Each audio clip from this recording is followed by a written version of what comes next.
Hey, what's up everybody? Chris here, Link's in school. So I'm going to show you guys how to fix your oven. So our oven, it's an LG and it's not heating up the way it's supposed to. You set the temperature to like 350 or 400 and it's like anywhere from 80 to 120 degrees colder inside. So part of the problem is back inside, right up in here, right there, it's called a thermistor.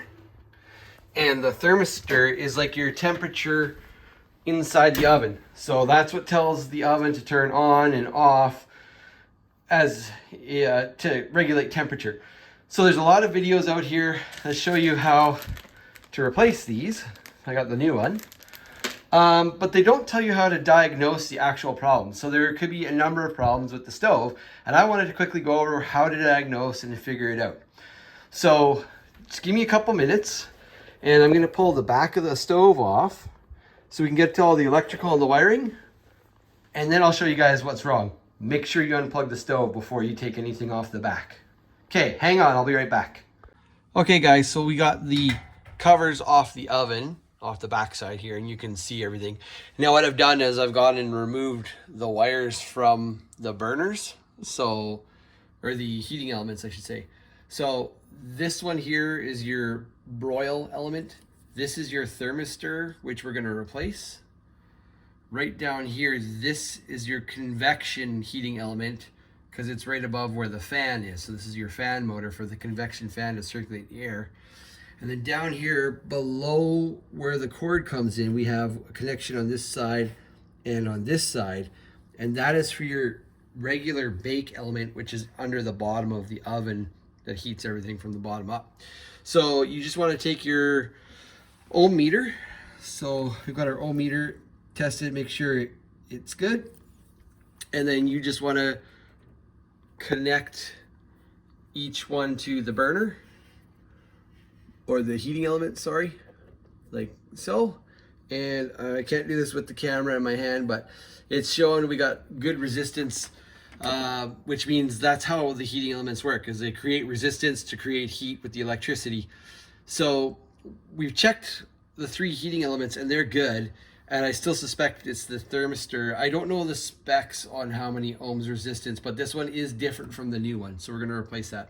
Now, a lot of videos talk about you have to replace this relay block if everything else seems okay. But a good way to look at the relay block is you want to look at all of your wires and see if there's anything that's like been hot or melted or discolored. But nothing is hot or melted or discolored. If I found one that was hot or melted or discolored, I don't know if you have to replace the whole block or if you can just replace an individual relay for either the burner elements or the oven heating elements or whatnot. But this here, if you're going to replace the whole thing, take some pictures of it. If you can swap relays though, like for instance, the one for the broil, we never use the broiler in our oven ever. So if the relay for the broiler, which I think is this one, it looks to be exactly the same as the one for the bottom heating element, which is this one, I would just switch these two relays on the card and then see if that works. Or you could switch the wires, turn the stove on to broil and see if that works, and then that would tell you if it's a bad relay. So there's just some more troubleshooting. I'll show you guys how to replace this piece real quick, and then we'll put the oven back together and call it good. All right, so there's the thermistor inside in the top of the oven. You can see it up there. Now, there's two screws to pull out, and because it's unplugged in the back, it should just wiggle right out. So let's see if I can do this with one hand here.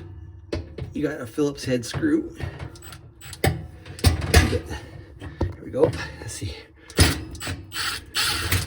Some guys say to take the door off, but I got long arms, so. Okay, screws are out. And we should be able to just pull this right through. There we go. So this is the old thermistor. We'll slide the new one in place attach the screws, go to the back, plug it in, put everything back together, and then we'll test the oven. All right guys, that's it. Stove is back in place. So as you can see, we got the thermistor replaced. It's brand new. Everything's all buttoned up in the back. And I do have an analog thermometer here. So we're gonna give the oven a test run. We'll set it to, you know, like 200 degrees, check the thermometer in the oven, and we'll try like 350. Let's do some random step changes and see what it looks like. Anyways, that part was 27 bucks off of Amazon. Do it yourself, fix your own oven. Hope that helps anyone in the future from calling in an expensive service repairman or appliance repairman. Just do it yourself.